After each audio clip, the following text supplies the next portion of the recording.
Narendra Modi BRICS ഉച്ചകോടിയിൽ പങ്കെടുക്കാൻ ബ്രസീലിലെ റിയോ ഡി ജനേറിയോയിലെത്തി. ഗാലിയോ അന്താരാഷ്ട്ര വിമാനത്താവളത്തിലെത്തിയ നരേന്ദ്രമോദിയെ ബ്രസീൽ സ്വീകരിച്ചു.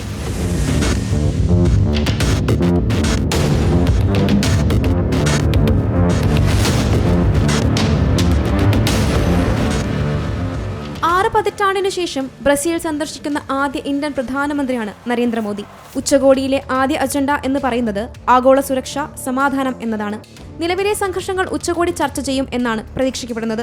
ഭീകരവാദത്തെ ശക്തമായി എതിർക്കണമെന്ന് മോദി ആവശ്യപ്പെടുകയും ചെയ്യും എന്നാണ് റിപ്പോർട്ടുകൾ. ബ്രിക്സ് ഉച്ചകോടിയിലെ പ്രഖ്യാപനത്തിൽ പഹൽഗാം ഭീകരാക്രമണവും പരാമർശിക്കണമെന്ന് ഇന്ത്യ ആവശ്യപ്പെടും. ഭീകരതയെ ചെറുക്കാനുള്ള അവകാശം ഊന്നിപ്പറയണം എന്നും ഇന്ത്യയുടെ നിർദ്ദേശമുണ്ട്.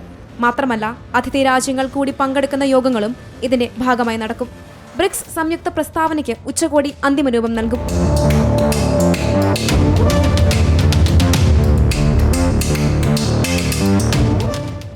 നേരത്തെ ബ്രസീലിലെ ഇന്ത്യൻ സമൂഹത്തിന്റെ ഗംഭീര വരവേൽപ്പും പ്രധാനമന്ത്രിക്ക് ലഭിച്ചു.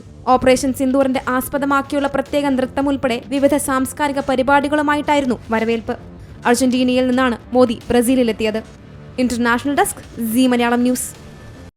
ഏറ്റവും പുതിയ വാർത്തകളും വിശേഷങ്ങളും വിരൽ തുമ്പിലറിയാൻ സീ മലയാളം ന്യൂസ് എല്ലാ ഡിജിറ്റൽ പ്ലാറ്റ്ഫോമുകളിലും ലഭ്യം.